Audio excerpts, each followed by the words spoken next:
We're going to have a good time today. This is Live with Miami's Community News. Our guest today is Councilman Steve Cody from the fine village of Palmetto Bay. Palmetto Bay. Yeah. So we're going to talk about a couple things. We're going to talk about the rapid transit zone. We're going to talk about 87th Avenue Bridge. We're going to talk about redistricting. Yep. Okay. So let's talk about the bridge, all right? The bridge. Because people in Palmetto Bay are there's at least two sides, all right?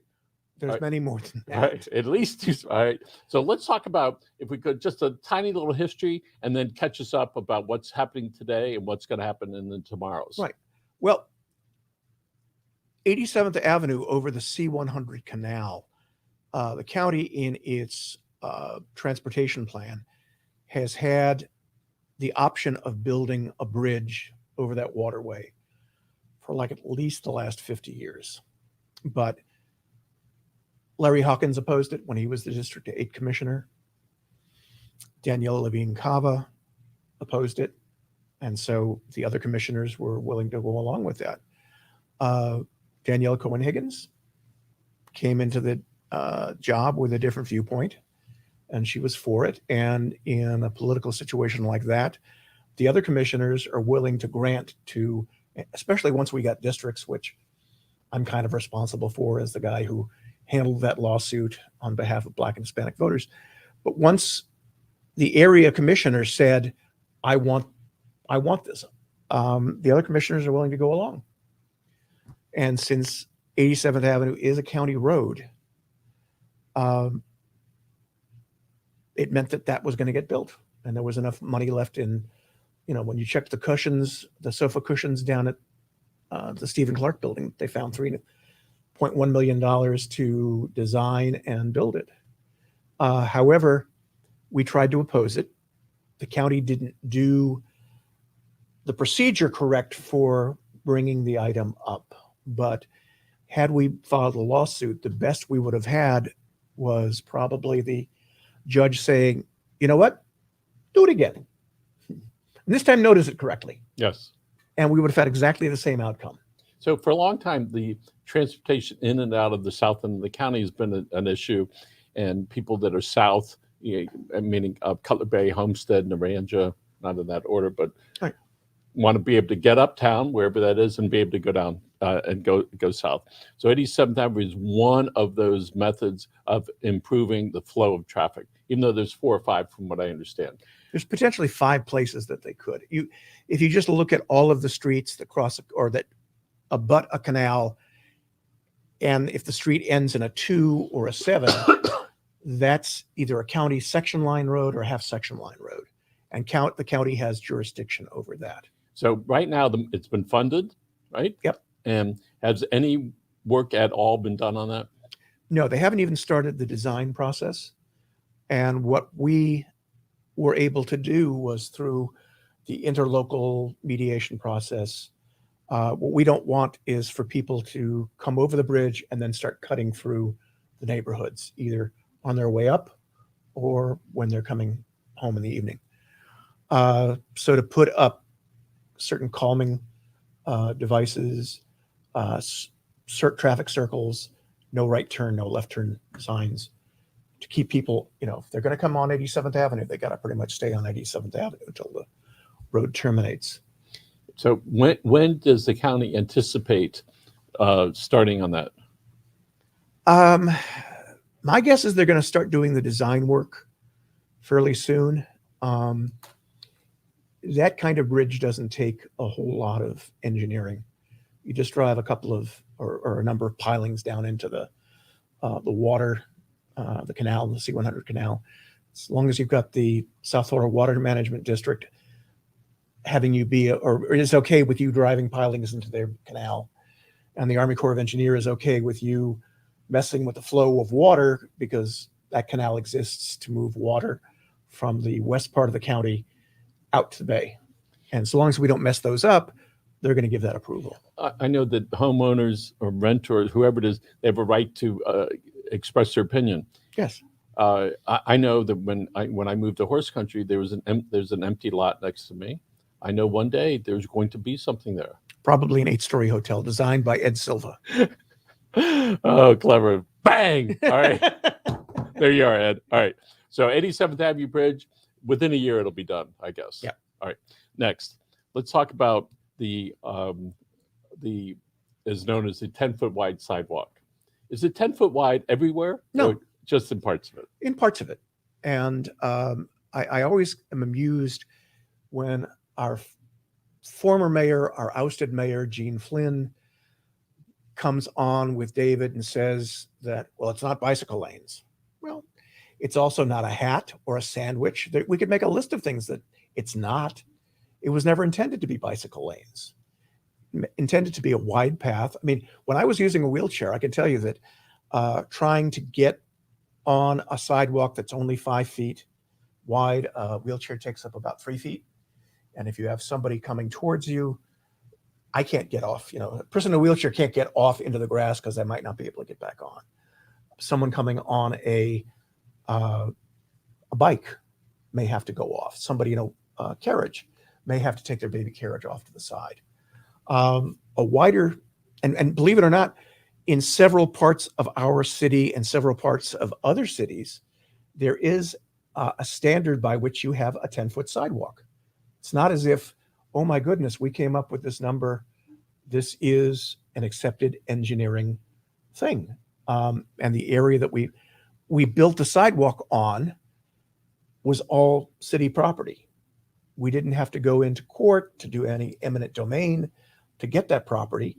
But people's, like the swale in front of my parents' house that they lived over by Southwest High, we had a sidewalk and we had an area, the swale, and then we had the street. Let me ask you, The county owned that swale. your folks own off near Southwest? Yeah. Right.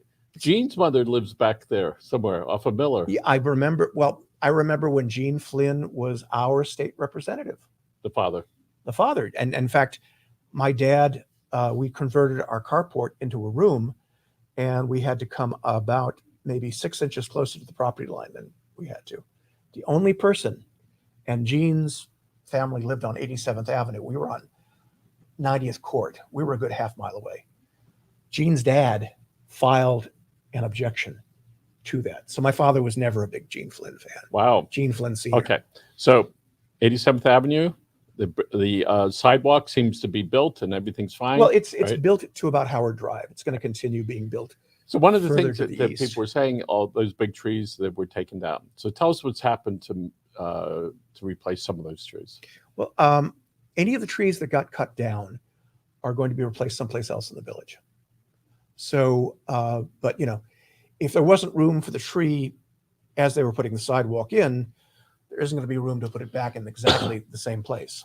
So we're going to mitigate. yeah, so plenty of developers do that all the time when the state says you're taking down 100 trees. You need to go put up 100 trees Someplace else, right? All right. So that's sort of standard. It's Yeah. not like some aberration type of thing. Yeah. So that seems to be like settled. So 87th Avenue, we have the sidewalk. Let's talk about the rapid transit zone, which was proposed by Oliver Gilbert, Vice Chair. Vice Chair, And County he's- Commissioner. And he is the head of the Transportation Committee Right. for the county. Yeah, right. So they came up with this a plan. Why don't you tell us about that? Well, the problem you've got is that there are just as many versions of this as there are. I don't know if you remember the old story about the blind men and the elephant. The blind Yes. men go over, and one of them who's touching the side says an elephant is like a wall, and one of them who touches the tail says an elephant is like a snake, and sees or touches the leg, and an elephant is like a tree trunk. Well, there are at least 5 versions of this out there. But the predominant theme that seems to be running through it is for the entirety of the transportation system, including the busway, which is going to turn into a rapid bus system with stations and whatnot.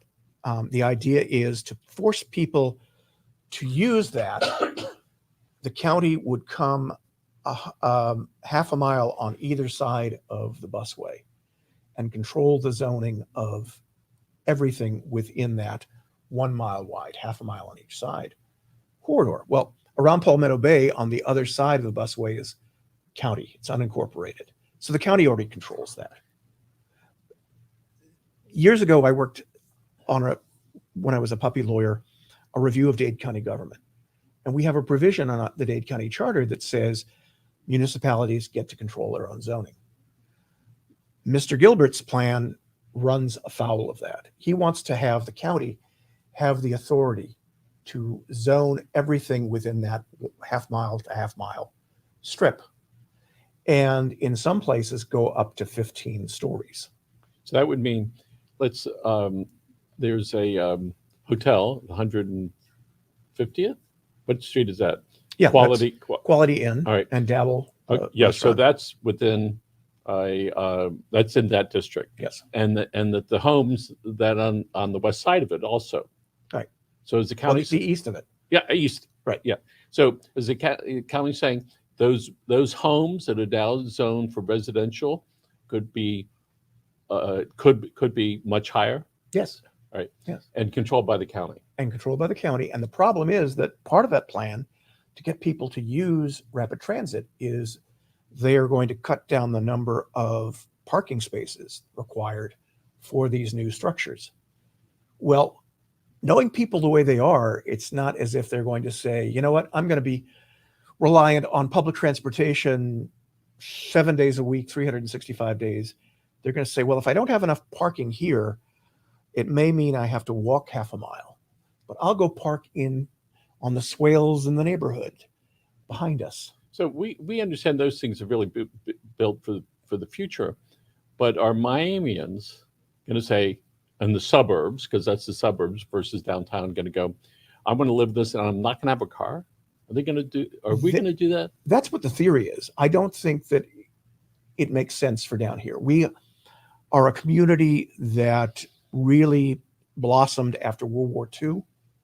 My parents moved down here in 1958, and where they lived on, off of 87th and Miller, that whole area was considered to be like farmland. We had a tropical racetrack. I remember there being fruit trees in the areas around where my parents lived, and where I lived down in Palmetto Bay was, all groves. So, all right. So getting back to the county saying, listen, we want to intensify the zoning, put a lot of people living there. We're going to help do that by letting builders put more concrete there with less cars. Right. But the problem is that in one of the versions of the plan, and I don't know if this is still operative, is there was an idea that, well, the county will take the increased value that's brought in by putting these big buildings, and that money will go downtown. But as far as providing services to the residents, police, parks, roads, everything else that a local government does, that's got to be paid for out of the money that you had before. So use an example. If in the city, the current zoning, whatever city, not referring to Palmetto Bay, right? If it's 4 stories and the county says, you know what, we want to encourage public transportation, so we're going to allow 10. All right. Yeah. So the local municipality is going to get the ad valorem taxes on the 4 floors. Yeah. And then the rest goes there, even though those people are going to require police services and fire services. Right. And it's not like the county would say, okay, if you get a police call from floor 5 up, we're there. So if the county was to say, no, you know what, you can keep it, is that going to make a difference to the desires of the local cities? No, because it still means that we don't have control over that kind of growth. So that we know that the state frequently comes in from the county, tries to hammer them, all right, to take over things. Like the MDX. That's a perfect example. Right. All right. And so I'm sure the county was concerned about other income producing entities that provide services. So the state does it to the county. And the county decried how terrible that was and how dare you.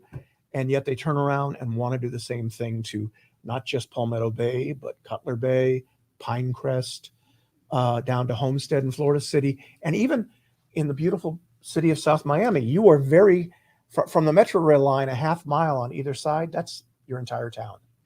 So Mr. Gilbert, Commissioner Gilbert, was our guest at one of our luncheons, and he talked about having to have the vision, and sometimes we have to do things that we don't want to do, but we need to do because of growth. Now we know the county is looking at all the development that wants to go on here, and it's like you either go up or you go out. And for the most part, you can't go out in Palmetto Bay because it's relatively small. Well, area. and we have used up most of the developable land. There's very little vacant land left in No. Palmetto Bay. All right, I'm glad you brought up land. So there's an issue that was before the council about the apartment buildings, big Yep. apartment buildings going into Palmetto Bay, and so a lot of the homeowners that are there have thought that smaller things should go up, and it's certainly their right, and we promote that. All right, and actually, it's good for us. All right, to be on both sides of that issue, and each of the areas throughout the county have to deal with not in my backyard. One of the things neighbors frequently forget are the property rights of the people that have them.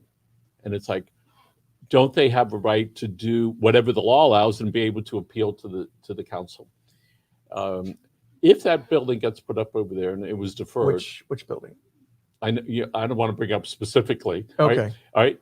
But when these apartment buildings get put up, and because a lot of people have complained about too much traffic, too many people, it increases the density and the number of people that are in the city. So my question to you, at what point does that start to change the voting patterns of the people there? It could. Well, let's take a project that's already been completed in terms of all of the regulation and decisions by the council. There is an apartment building being built just north of Palmetto Bay Park called Park View. That was controversial. That was 4 houses that were, I think, maybe 1 or 2 acres each, right along 174th. And a developer came and bought up each of those and proposed putting in a very large apartment complex. I wasn't on the council at that point. The only one who was on the council when that happened was Karen Cunningham, and I believe she voted against it.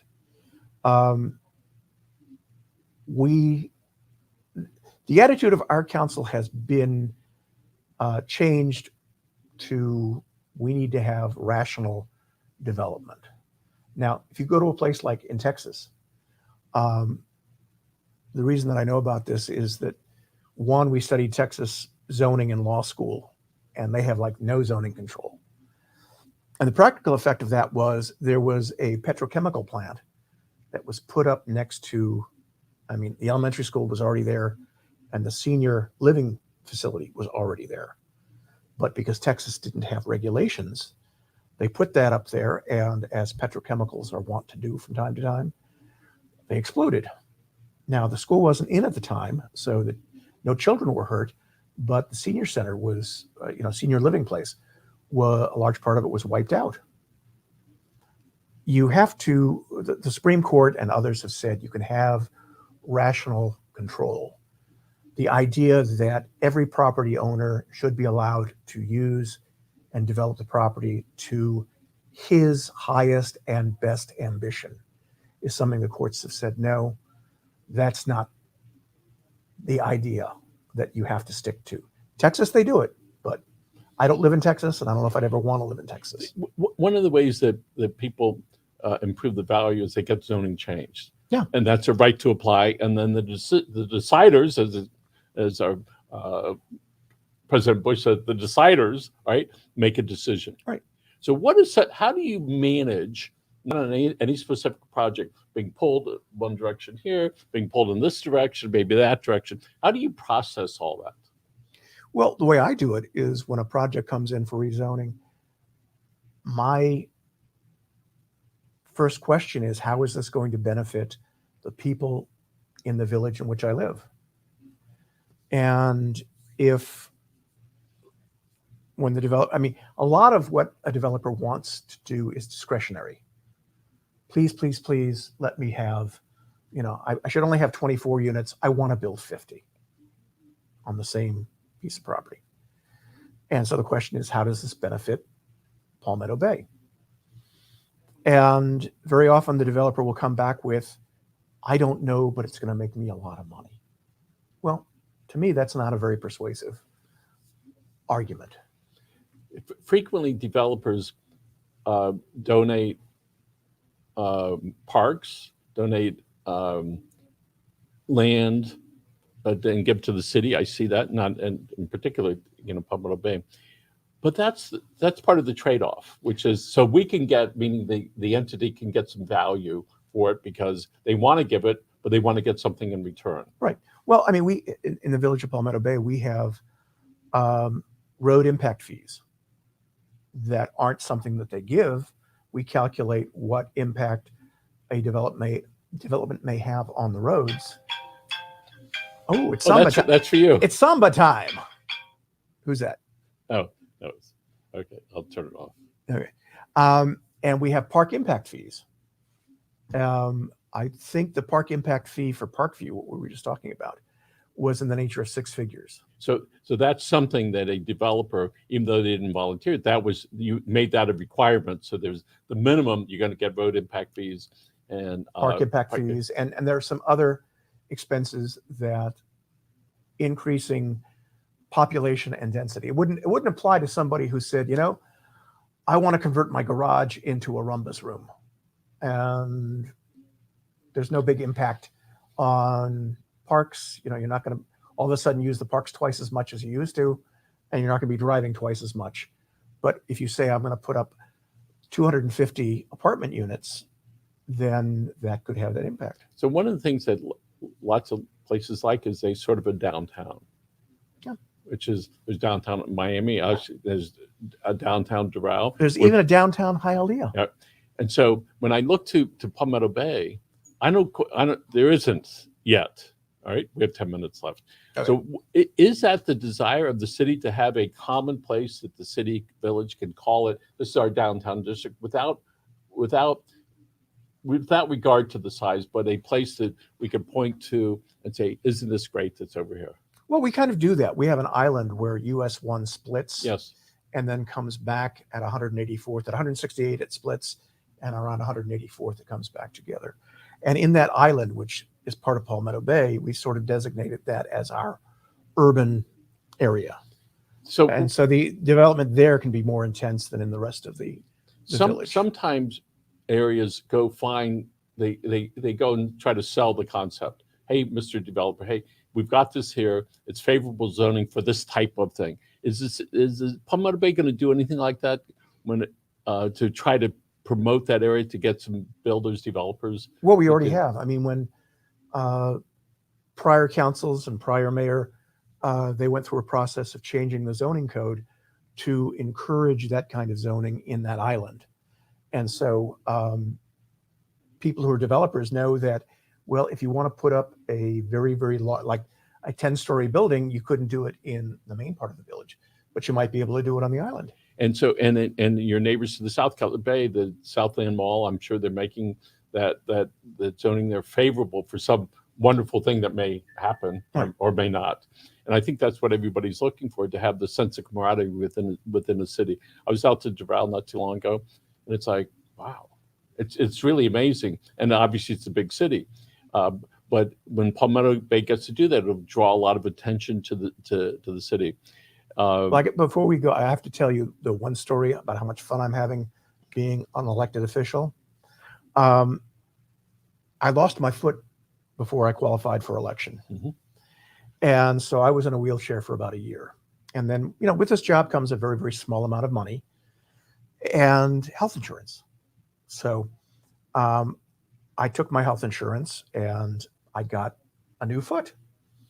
One of the people who lives in my village, who runs her own Palmetto Bay page, posted that, he took the money for his leg out of my pocket.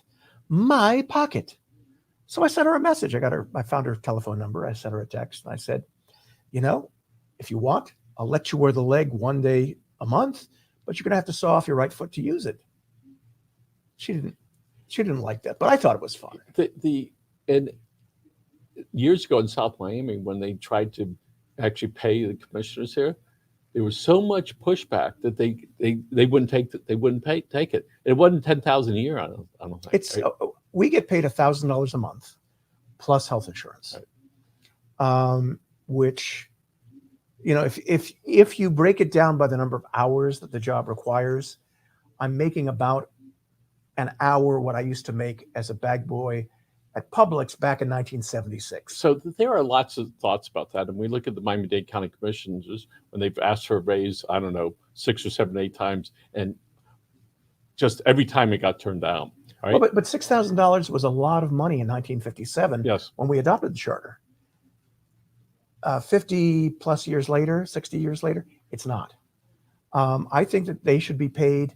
I mean, but also look, we sort of went through a grand period of corruption where commissioners were taking money under the table, and a lot of them had the psychological justification of, well, if you're not going to pay me, I got to make the money someplace else.